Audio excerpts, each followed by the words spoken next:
Salam alaikum, bienvenue à tous dans ce nouvel épisode de Mes Bricolos, épisode numéro 5 de la saison 2. Je vous le dis tout de suite, je vous l'annonce direct en début de vidéo, j'avais absolument pas prévu de faire cet épisode. Alors pour vous expliquer un petit peu comment ça se passe, le lundi matin, quand j'arrive dans mon agence de design, et pour me mettre un petit peu dans cette ambiance de la création, j'ouvre les différents sites internet que je consulte pour me tenir informé de l'actualité du monde de la création, de l'innovation, enfin du design. J'aime bien, ça me met dans l'ambiance. Et c'est là, à ce moment-là très précisément de la journée, que je sélectionne les deux articles qui vont me permettre de réaliser ces petites capsules, ces petites vidéos, mes bricolos. Une vidéo que je publie le mercredi et une vidéo que je publie le vendredi. Je me suis tenu un petit peu à ce calendrier, mais rien n'est obligé. Et j'avais vraiment prévu de faire simplement une vidéo parce que j'avais pas trouvé d'article suffisamment intéressant pour réaliser la deuxième vidéo. Mais bon, vous vous doutez bien que si je suis en train de vous parler, c'est que je suis tombé sur un truc absolument dingue qui fait complètement le lien avec l'épisode précédent, l'épisode numéro 4, que je vous encourage à aller voir. De toute façon, je le mettrai à la fin de cet épisode et je vais même le mettre sur votre droite, il va apparaître en bandeau parce que ça vaut vraiment le coup d'aller le voir. Alors, dans cet épisode précédent, je parle des Facebook Ray-Ban Stories ou Ray-Ban Facebook Stories qui sont cette paire de lunettes Ray-Ban complètement inspirées. Enfin, ce sont des wayfarers, c'est même pas qu'elles sont inspirées, c'est que ce sont des wayfarers dans lesquels ils ont intégré un système de caméra, de double caméra qui vous permet d'enregistrer ce qui se passe devant vous pour créer des stories. Enfin, c'est ce qui vous raconte. Et on parlait dans cet épisode d'éthique du design parce qu'on se demandait vraiment si Facebook n'allait pas profiter de cette paire de lunettes que vous allez porter sur votre visage toute la journée pour collecter encore plus de données et s'en servir dans leur logique marketing, de com, mais aussi d'argent pour générer des publicités. Et on sait à quel point Facebook sont peu regardants sur la collecte des données. Donc cet épisode, je vous encourage à aller le voir parce que là, je suis tombé sur un truc de dingue. Alors c'est Yanko Design qui en parle, il a publié cet article mardi mais je suis tombé dessus jeudi par pur hasard, c'est que Amazon lance son petit robot assistant personnel. Alors, faut savoir qu'Amazon fait partie des GAFA, bien évidemment, donc ces gros groupes nouvelles technologies qui ont la caractéristique d'aspirer un sacré paquet de données personnelles. Et Amazon a développé Alexa, qui est comment je pourrais expliquer? C'est-à-dire qu'il fonctionne, c'est la commande vocale d'Amazon, c'est-à-dire vous pouvez, c'est l'assistant personnel d'Amazon. Donc vous avez Siri pour Apple, vous avez Google Home pour Google et vous avez Alexa pour Amazon. Et donc ils ont sorti ce petit robot personnel qui coûte 1 000 €. Et je suis tombé là-dessus parce que ça a fait quand même un petit buzz, bien sûr sur les sites spécialisés nouvelles technologies, mais aussi sur les sites internet comme Yanko Design qui parlent justement des actualités du monde du design. Alors là, je vais vous montrer un truc, c'est que pourquoi j'ai l'habitude de regarder des sites internet spécialisés dans le design plutôt que des sites internet un peu généralistes.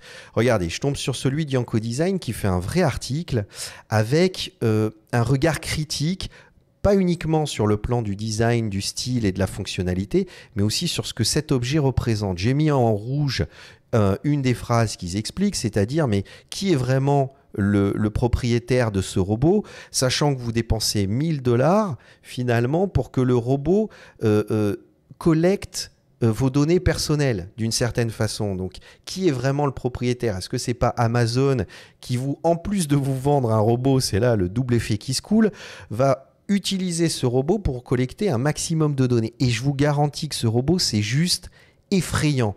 Ça dépend de la façon dont on le regarde. Mais moi, quand je suis tombé sur la vidéo de présentation, j'ai halluciné. D'ailleurs, ils ont fait un petit clin d'œil en disant, sur le même article, si ce robot était un produit Facebook, personne ne l'achèterait. Ça vous montre à quel point ils sont assez acerbes et finalement critique sur ce robot. Donc l'article est très intéressant.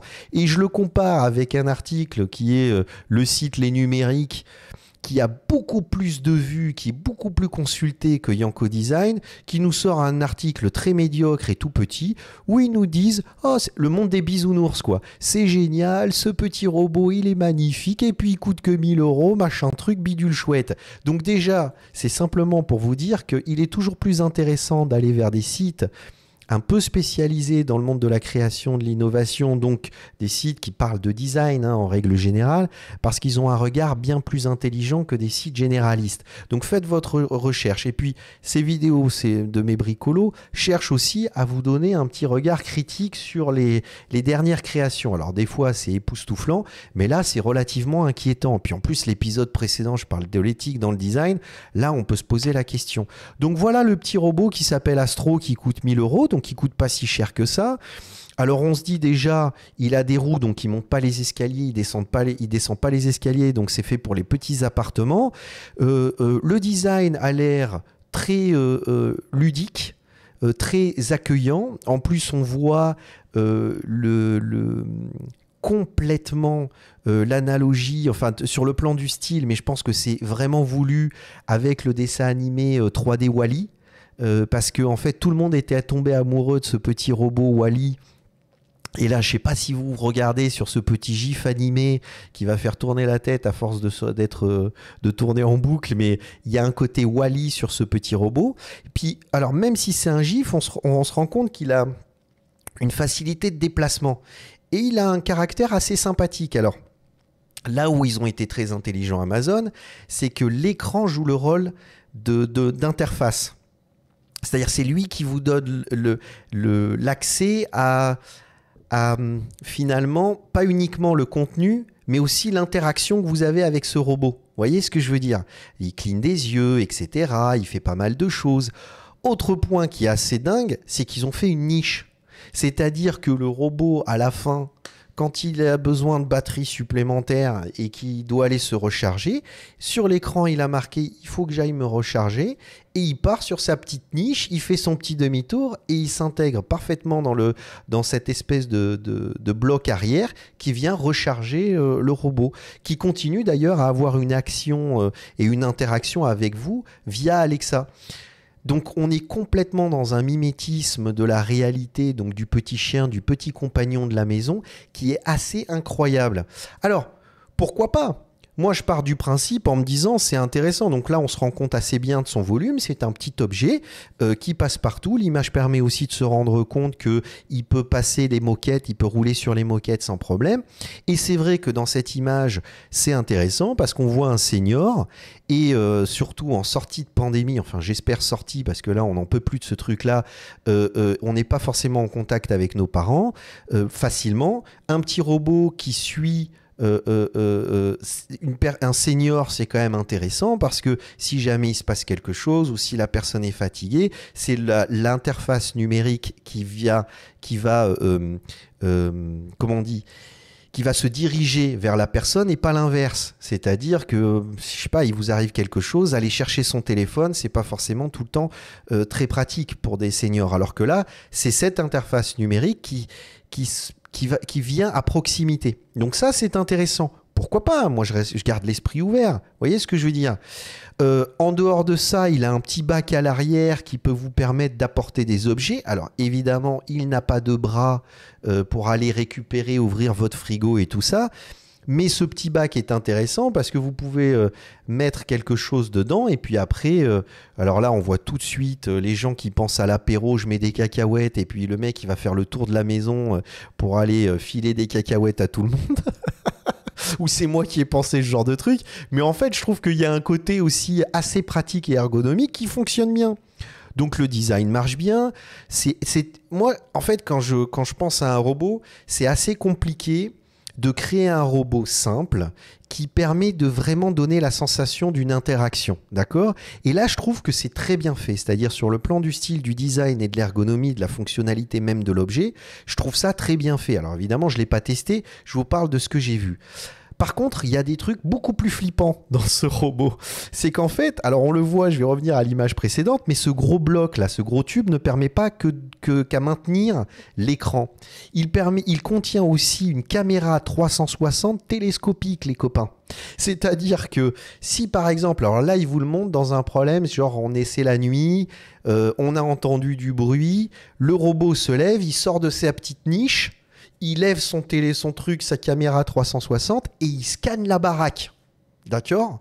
C'est-à-dire que le truc, il va regarder ce qui se passe, se balader dans toutes les pièces et scanner la baraque avec sa caméra télescopique là, 360. Bon, déjà là, c'est beaucoup, beaucoup plus flippant. Parce que là, il est capable de scanner tout ce qui se passe dans votre baraque.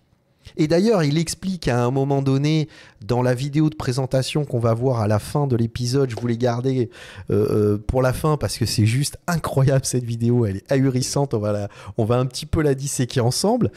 Mais c'est genre, par exemple, sur le comptoir, il y a quelque chose qui est tombé, vous avez un chat, le chat est passé sur le comptoir et a fait tomber un pot. Ça a fait un bruit, ça a réveillé Astro qui est parti, il va utiliser sa petite caméra pour regarder ce qui se passe sur le comptoir. Non mais ça c'est mignon. C'est le petit scénario bisounours, mais avoir un scanner 360, une caméra 360 qui vient scanner votre baraque, Amazon connaît tout sur vous, quoi.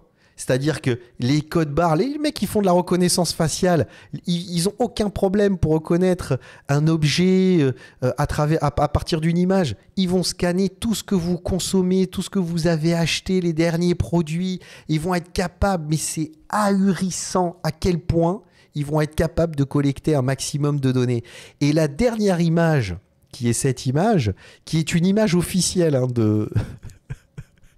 d'Amazon. Alors là, on est dans le tbergeg. Alors pour ceux qui connaissent pas cette expression marocaine qui est assez amusante, c'est-à-dire c'est vraiment c'est le gossip quoi. C'est vraiment aller écouter ce qui se passe pour aller raconter des histoires. Mais là, on est mais c'est un tbergeg robotique ce truc-là. C'est-à-dire vous êtes avec vos potes, vous êtes en train de discuter, le truc il est au milieu de la baraque, il entend tout, il enregistre tout, il voit tout, il scanne tout. Il regarde ce que vous faites, ce que vous consommez, comment vous le consommez. Enfin, c'est un truc de dingue. Là, c'est plus qu'un mouchard. Alors moi, bien sûr, les gens qui me connaissent, j'ai déjà parlé dans les vidéos, j'ai équipé ma baraque en Google Home et je suis là en train de dire « Ok Google, allume la lumière, allume la télé, j'ai envie de regarder ça, quelle météo il va faire ?» Donc, je comprends bien. Déjà, moi, j'arrête pas tous les jours de me dire « C'est quand même bizarre d'avoir ce truc-là dans la baraque, mais c'est pratique. » Mais est-ce qu'on va s'habituer? Alors, je parle des wayfarers, enfin des Facebook Ray-Ban Stories, là, la paire de lunettes dans l'épisode précédent, et je vous dis, allez la voir, quoi.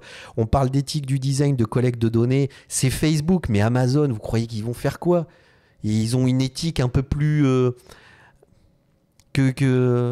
Ils sont plus sincères, ils ont une éthique un peu plus polie que Facebook, mais que dalle. Les mecs, c'est pareil, ils sont là, ils se frottent les mains. Et en plus, ils vous font acheter l'objet. Parce qu'avec cet objet, le nombre de collectes de données que peut faire cet objet, techniquement, il faudrait qu'ils vous le filent, il faudrait qu'ils vous payent pour l'avoir, parce que c'est un truc de dingue. Les mecs sont capables de scanner tout et n'importe quoi. Donc...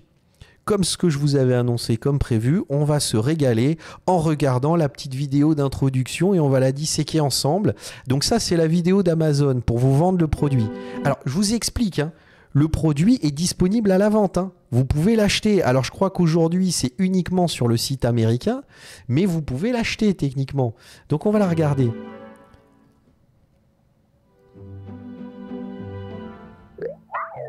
A robot. Yes. What are we going to do with a robot? Alors, déjà, vous allez voir, c'est assez dingue. Là, il y a une inversion. C'est-à-dire, c'est le mec qui a acheté le robot et c'est la nana qui est sceptique. D'accord ? Normalement, dans ce genre de truc, c'est pour la maison, c'est pour l'habitat, et c'est toujours le mec qui est là en disant « Mais chérie, mais qu'est-ce que t'as acheté ? Ouais, mais tu vas voir, c'est utile, ça va me permettre... » On est toujours dans... Là, on s'est inversé, donc on sent qu'Amazon ne veut surtout pas froisser les personnalités, et finalement, c'est la nana, qui est d'ailleurs assez charismatique, qui dit « Mais pourquoi tu viens avec... C'est quoi ce truc-là ? Pourquoi tu viens d'acheter ce robot-là ? C'est quoi ce machin que tu me fous dans la baraque ?» Et je sais pas si vous avez vu sur ces 3 petites secondes de vidéo, mais le machin, il est hyper fluide. Vous avez vu les yeux, comment ça clignote, comment le truc il te regarde en disant tiens, je suis observé, salut les copains, comment ça va la famille ? Mais c'est ahurissant, c'est d'une fluidité incroyable. On est loin des espèces de robots qui étaient là avec leurs pinces en train de se péter la tronche au bout de 3 pas parce qu'ils n'arrivaient pas à tenir. Là, on est sur un truc d'une fluidité incroyable. Alors, je vais continuer sur cette portion de la vidéo. Astro, follow me.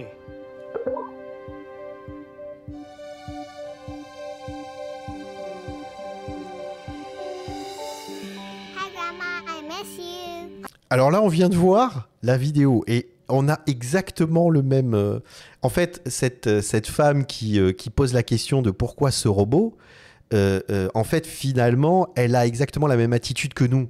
C'est-à-dire, on est surpris par la fluidité du machin quand même. Vous avez vu comment il se déplace et l'écran, comment il vient se baisser pour suivre votre regard, pour s'adapter à la position, j'allais dire, de la personne avec qui elle interagit. C'est quand même assez dingue.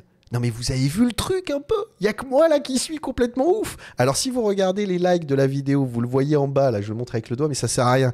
Il y en a 8000 qui kiffent, mais il y en a quand même 3000 qui ont disliké la vidéo. Ça vous dit que c'est un truc, c'est clivant à mort. Donc là je vais vous passer la vidéo. Donc effectivement sur cette vidéo, alors je vous encourage à aller la voir parce que elle montre grosso modo toutes les fonctionnalités d'Astro, mais de façon hyper romancée, hein. On est dans le monde des bisounours, hein. On vous sort pas que Astro va collecter des données, va faire des trucs, va faire des machins, hein. C'est vraiment coucou, bisous, salut, ah t'as vu je suis là, j'ai les yeux bleus quand tu m'appelles. Déjà rien que ça, moi ça me fait flipper. Ils auraient dû le mettre vert. Tout simplement, j'ai jamais compris déjà pourquoi sur les sites internet où on va acheter un produit, pour commander achat, c'est un bouton rouge. Non, sur le plan ergonomique, le rouge, c'est y va pas. Donc, à la limite, ils auraient dû mettre les yeux verts. Bon, peu importe, là, on est sur du design, couleur, etc. C'est ça sera une prochaine vidéo. Mais je vais avancer vers la 2 minutes 25. Je vous encourage à aller voir cette vidéo et on va regarder la fin de la vidéo. Donc là, bon, alors il explique, alors vous allez voir le truc. Alors voilà, ça c'est le petit bac. Donc la nana, qui était hyper sceptique au début, est posée sur son canapé. Qu'est-ce qu'elle regarde? Un match de foot? T'as compris le truc? Les mecs, ah non, mais c'est la nana qui va se faire servir. On est en train de vous la faire à l'envers, mais de pas possible. Enfin, excusez-moi, je suis complètement euphorique parce que c'est hilarant. Une vidéo comme ça, elle est hilarante. Quand on commence à l'analyser, c'est hilarant. Thank you. Donc en gros, All right. I'm in. la nana a été convaincue parce que le mec, le petit robot, lui a apporté une bière. Ah, c'est pas possible.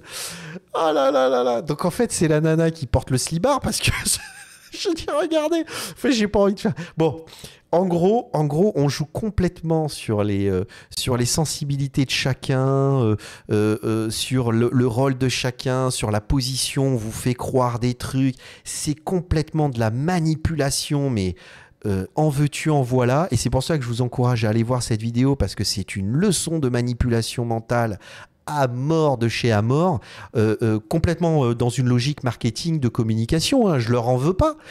Tout le monde fait ça, hein, du pot de yaourt à la brosse à dents, en passant par le petit robot Astro. Tout le monde utilise des gimmicks de manipulation pour vous vendre le produit. Mais là, c'est tellement dans ta face que j'ai rigolé du début à la fin en regardant cette vidéo. Donc voilà. On a passé 18 minutes à parler de ça, mais parce que c'est juste absolument incroyable. Et je voulais vous faire cette vidéo en rigolant un petit peu pour terminer la semaine. Et je vous jure, je vais la publier dans la foulée parce que là, on est vendredi. Donc, je publie la vidéo dans la foulée. Mais ça m'a tellement fait marrer. C'était tellement incroyable et tellement en résonance avec ma vidéo précédente des Ray-Ban Facebook Stories qui sont assez quand même dingues, et de la vidéo que j'avais fait dans la saison 1 sur justement Apple, la keynote d'Apple, où justement ils vous faisaient espèce de petit délire en disant oui, on vous protège vos données, on vous donne un bouton, alors que eux n'arrêtent pas de collecter vos données. Donc l'éthique du design, partie 2, quoi, en fait, en gros. Voilà. Donc, n'hésitez pas à me dire ce que vous en pensez. Est-ce que ça vous fait marrer ou est-ce que ça vous inquiète? Parce que moi, c'est les deux, hein. C'est un rire jaune quand même, là. On est en plein dans le... là, je suis en dissonance cognitive à mort, là, parce que le petit robot, il me plaît bien, mais en même temps, il me fait flipper le truc, tu vois. Donc, qu'est-ce que vous en pensez ? Mettez des commentaires. Alors, aussi, ça me permet de remercier tous ceux qui se sont abonnés dernièrement, parce qu'il y a de plus en plus d'abonnés. Donc, merci de vous être abonnés, ça m'encourage beaucoup. Vous imaginez pas à quel point un petit like, un petit commentaire, il n'y en a pas beaucoup, mais ceux qui mettent des commentaires, ça me fait super plaisir. Et ça m'encourage, parce que je vous dis, on n'est pas aidé par Google, on n'est pas mis en avant, etc. Les petites vidéos sont sympas, ça me permet d'interagir avec vous, de vous donner ces petits ressentis très spontanés. Il n'y a pas de tournée-montée, j'enregistre et je publie la vidéo telle qu'elle est. Donc merci de me suivre, merci d'encourager tout ça, merci à tous ceux qui sont abonnés. Et si vous n'êtes pas abonnés, rejoignez le crew des bricolos. Et puis à la semaine prochaine pour un nouvel épisode de mes bricolos. Pslama à tous, passez un bon week-end.